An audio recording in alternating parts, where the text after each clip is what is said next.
Hey everybody, Optimus Tom here, going to be doing a bit of an in-depth deck tech on the Gruul Scapeshift list. I put up a 60-second deck tech that kind of just gets you acquainted with what the deck is trying to do and what its main game plan is going to be, but this is going to be a little bit more in-depth, looking at specific card selection, seeing if it's the optimized version of the deck, and working through some of the more intricate lines of the deck and taking a look at the sideboard wish package a little bit more as well. So if you just want a quick TLDR, you see this in a league and you want to know what it's trying to do, take a look at the 60-second deck tech version, which will give you a quick idea. But if you're looking at playing the deck or maybe building it for yourself and seeing what you might want to buy or change or something like that, this is the deck tech for you.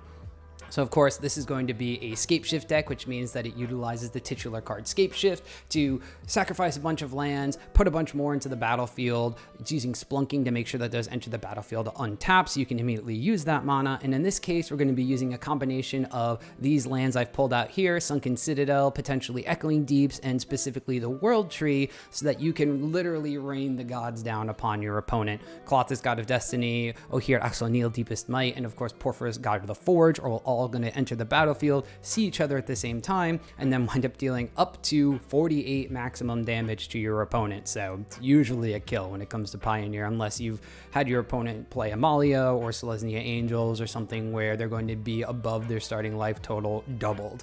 But as I mentioned, Scapeshift is going to be the main game plan for this. It's a combo deck, which means that some of the mid-range and hand disruption-y kind of decks, and maybe the control decks as well, are going to be a bit more difficult for the matchup. But creature-based decks, other combo decks, is going to be a race to see who winds up getting their stuff on the battlefield first and executing their game plan. So what you want to be doing is, in a normal game, you would say that you Scapeshift at 6 mana so that you can find 5 mana with some extra floating to activate the World Tree for a total of 10 to put all the gods in from your deck into the battlefield. So there's 6 total gods. Klothys, God of Destiny, is here as a very just useful god in general. It's graveyard hate, it finds you mana so you can ramp up to your Scapeshift turns a little bit earlier, but mostly you're looking for Porphyros, God of the Forge, and Ohir Axel-Nil, Deepest Might. Ohir is going to make all of Porphyros' triggers deal 4 instead of 2, and if you have 2 Porphyros in play, they will all see each other at the same time with the legend rules happening, similar to the way that like Modern works with Valakut and the triggers from Primeval Titan or Scapeshift in that list.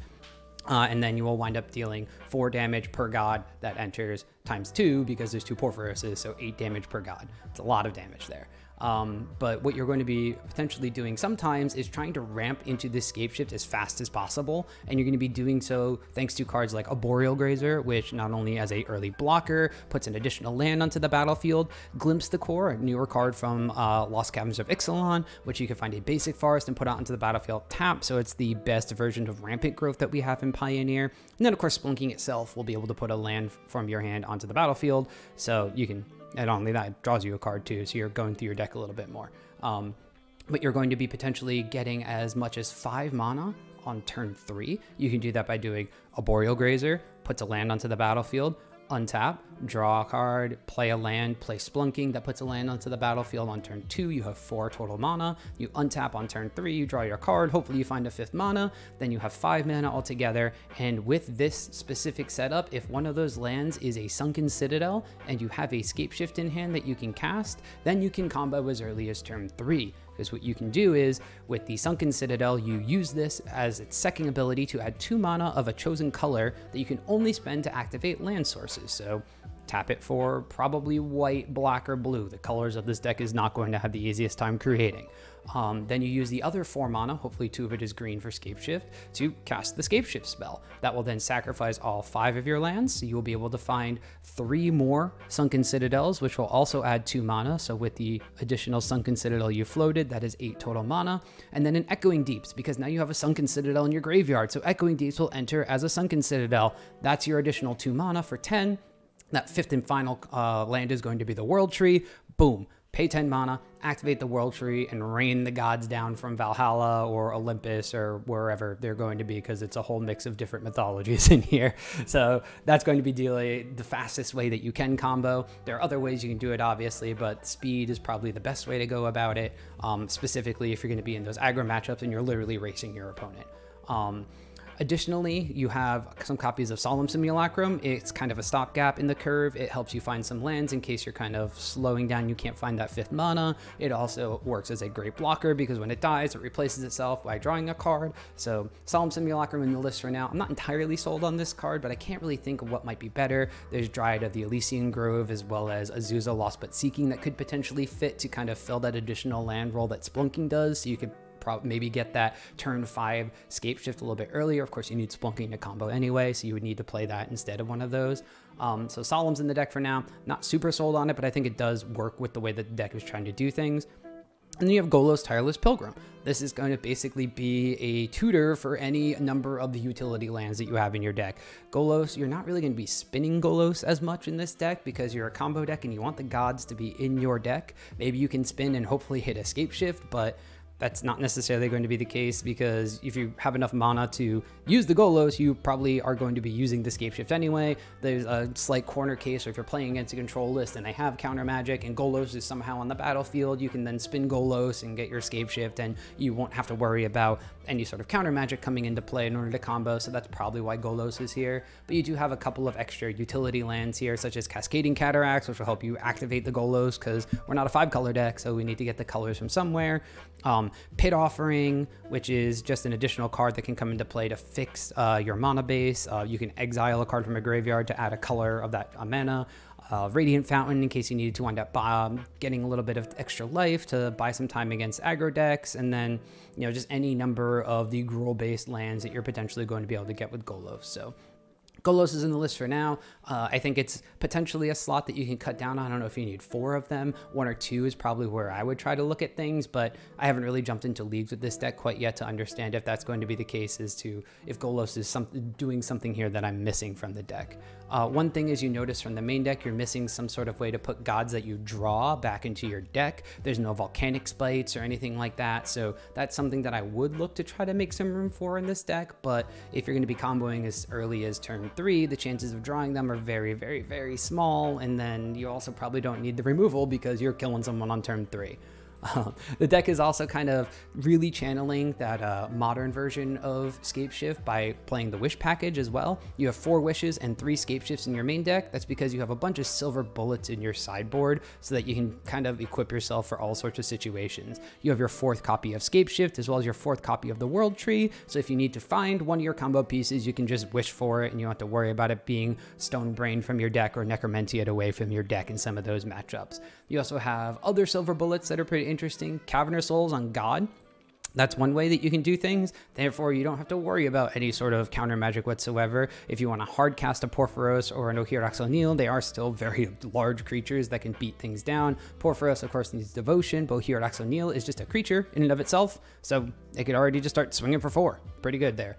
Then we also have Tormod's Crypt to hate on graveyard decks. It hates on Phoenix, it hates on Amalia, any sort of deck trying to utilize the graveyard. Cindervines is a very good card against the control decks in some combo lists, like Lotus Field combo. Sometimes they just kill themselves to Cindervines because they need to cast a certain number of spells to loop through their deck and loop through their combo, and Cindervines will just deal 1 damage for every sort of untapping thing that they want to do. So Cindervines is really good in those cases. Also pretty good against the Enigmatic Incarnation decks because you just find it, play it, and blow up their Incarnation or their Fires Invention and really hinder their game plan. One of the interesting silver bullets that APS had in his deck for the Super Qualifier was Quakebringer. One good thing about Quakebringer is it doesn't die to Fatal Push with or without Revolt. So Rampaging Ferocity also has the opponents can't gain life clause, whereas Quakebringer, this one, it's a bit bigger. It's also another big beating creature at 5/4, and it has Foretell, so you can play it, get it out of your hand, and make sure that it's away from some later game hand disruption. The one interesting thing is its second part of its ability, where it can deal 2 damage each opponent if it's on the battlefield or if it's in your graveyard and you control another giant. You don't have any other giants in this list, so that's not really going to come up that frequently. It's mostly as an on the battlefield effect. Solemn is a golem, Golos is a scout, and then you have any number of gods and beasts in your deck, so you're not really going to be having any other giants that can help trigger this. There are additional sideboard cards that are not necessarily silver bullets but can work that way. a braid to get rid of things that prevent you from searching your graveyard or any sort of hateful artifacts. Valakut Exploration is a very interesting card because not only does it give you some card tempo and advantage against control decks just by playing your lands like you want to, but it also, if you Scapeshift and you exile a bunch of gods or other Goloses and Solemn Simulacrums off of your Valakut Exploration, you can just not cast them and make your control opponents take, potentially 20 damage that way. So kind of a plan B to the deck, which is interesting, but it also just gives you velocity. If you play it early, you're playing lands naturally, you play Arboreal Grazers late game, and all of a sudden you have 2 cards that get exiled from the top of your library, a land for your turn and a land from the Arboreal Grazer. So pretty good plan B tool there in Valakut Exploration. I'm interested to try that one out. Additional board wipes like Burn Down the House, 5 damage to each creature and each planeswalker, so it gets rid of some planeswalker threats as well. You also have Brotherhood's End to get rid of all sorts of low cost artifacts and low toughness creatures like against the Boros Convoke deck and decks like that. And then of course Pithing Needle, any sort of creature that has an activated ability, this is going to be its worst nightmare. Same thing with planeswalkers, you could shut off opposing Wandering Emperors or Teferis. Teferi is probably the bigger one. You don't really have a ton of creatures that are going to be attacking because you're going to put them into play and that's going to kill somebody that way. So just kind of a quintessential hate card in the deck as well. So that's going to be the Gruul Scapeshift deck. Like I said, I'm interested to try this one out. I want to kind of play it the way that it is and then kind of revisit it to see if does it need some of those extra ways to put gods back into the deck, like Volcanic Spite. Is Golos really a 4-of card, or is it something that could be a little bit less? And where does Solemn Simulacrum feel with the deck? So I'm probably going to take this deck into a league a little bit later. If you want to take a look at how that performs, you could of course subscribe to me on YouTube there at Optimus Tom TV. If you like the shorter version of my content, you can also check out Optimus Tom TV on TikTok. And if you want to follow along with all of my up-to-date Magic the Gathering posts and information, you could follow me on Reddit at Optimus Tom. Same thing on Twitter at Optimus Tom TV. And I'll see you guys in the Magic the Gathering online queues potentially. If you run an Optimus Tom, that's me. So if you want to see how the deck performs, that'll be in another video on the YouTube channel. We'll see you in the league.